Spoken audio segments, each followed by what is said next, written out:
totalmente colapsada la ciudad de Bahía Blanca por las torrenciales lluvias. Fíjense, ahí tenemos imágenes. Hay graves inundaciones en algunos sectores de la ciudad.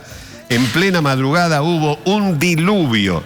Se suspendieron las clases, el transporte público, el hospital Pena está colapsado, el aeropuerto está cerrado, inundado y sin luz. Le piden a la gente que no salga de sus casas. ¿Pero qué es? Ya son 40 las familias evacuadas. Miren, cayeron 200 milímetros de lluvia. No. 200 milímetros de lluvia.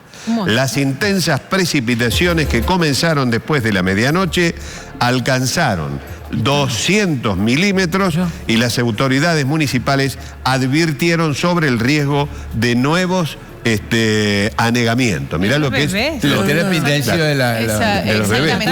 Esas imágenes son de un hospital de Bahía Blanca que debieron evacuar a los bebés que estaban allí. En las incubadoras están saliendo. Exactamente. Encima las incubadoras no pueden estar desenchufadas tampoco. No. Tremendo, tremendo. Ahí está, el hospital Pena. Mira las madres recién paridas. No, terrible. Qué desastre, 200 milímetros. 200 milímetros, lo que suele llover capaz que no sé si en un año, pero por lo menos en un semestre. Mirá lo que es eso. No soy muy entendido, pero nunca había escuchado 200 tanta agua. Tan poco tiempo. Es algo, creo que... Mirá los autos. La naturaleza. ¿Qué se acordaron lo que pasó en Valencia? Claro. Sí, a la Dana. La Dana de Valencia. Allí. Mirá lo que es, un río. Tremendo, ¿no? Sí, es terrible. Estas cosas sirven para reflexionar ¿Qué estamos haciendo? de varias maneras, o varias cosas a la vez. Una, el problema del clima. Sí. Algo estamos haciendo mal. El cambio climático. Claramente algo estamos haciendo mal, porque no hay otro motivo más que entender que el hombre está modificando algo en el ecosistema. Eso está claro. Sin duda. Y la otra cosa, que la mencionábamos también ayer o antes de ayer, es ¿quién atiende a estas cosas si no es el Estado? ¿Quién atendería a estas cosas si no es el Estado, que está o se lo pretende devaluar de una manera ya bastante abusiva? ¿Quién atendería estas cosas si no es el Estado? Obviamente estamos todos de acuerdo que el Estado debe ser bien administrado, en eso estamos de acuerdo. Y debe tener buenos funcionarios. Pero ¿quién, si no el Estado, es el que está presente en estos desastres? ¿Ustedes piensan que una empresa privada va a salir a solucionar este tipo de cosas, va a atender estos problemas, va a atender los hospitales, va a atender...? No, es el Estado al que hay que defenderlo y tenerlo en cuenta en este momento, que es el Estado el que está dando, aunque sean, no sé si precarias o pocas o muchas soluciones, las está dando el Estado. Es el Estado el único que puede organizar estas cuestiones.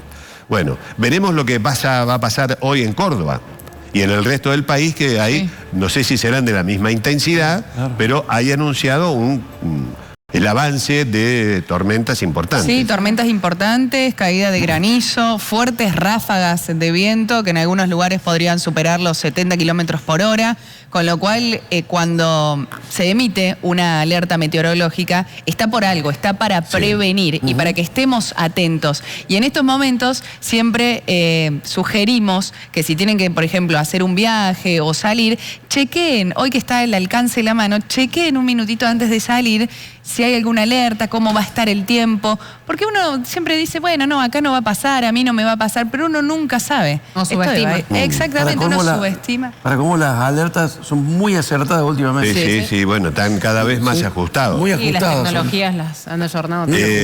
Muy ajustadas. Sí. A ver, ¿qué me mandás, Dani? Yo no entiendo. 13 muertos en diciembre del 23, en Bahía Blanca. En Bahía Blanca. Cierto, tenés razón. Ahí está. Y después lo otro. ¿Cuál? Te han confirmado El asesor, sí. Lo del asesor, lo de la autovía. Está confirmado la autovía. La autovía. Bueno, muy bien, asesor. La ruta 19. Muy bien, asesor. Confirmado. Páguele café. Sí, se lo ganó. Queda confirmado entonces el llamado de licitación por parte de la provincia para terminar la construcción de la autovía Córdoba-San Francisco. Muy buena noticia. Bueno, excelente muy anticipo buena. de la cosa. Lo que llama la atención en este tema del clima es que las grandes potencias, hombres que están muy preparados y que tienen una cantidad muy importante de asesores alrededor, nieguen el cambio climático, ¿no? Sí. Por ejemplo, bueno, el presidente nuestro siempre lo dijo. Bueno, presionado por la industria. No de hoy, lo viene diciendo de la campaña, que el cambio climático se debe a una cuestión de periodicidad, digamos, ¿no? De una cuestión cíclica, que no tiene nada que ver en la mano del hombre. Pero, por ejemplo, en Estados Unidos también cree lo mismo. Sí. No detener la polución que generan las grandes industrias en Estados Unidos. Ese es el punto. Estados Unidos no adhirió al protocolo de Kioto. Claro, bueno, que fue tan comentado. El punto que afecta a todo el hecho comercial de la tienda. El lobby es tremendo. Para priorizar solamente la cuestión económica, ¿no? Exactamente. Para no parar las industrias, no parar, digamos, la producción. No, pero veamos lo que tenemos de cemento nomás. Nosotros 50 años atrás y ahora nos hemos dado cuenta que algo ha producido. Claro. La deforestación y todo eso. Las inundaciones tienen que ver con eso. Bueno, muy bien. Acá me llega una información que vamos a tratar de profundizar.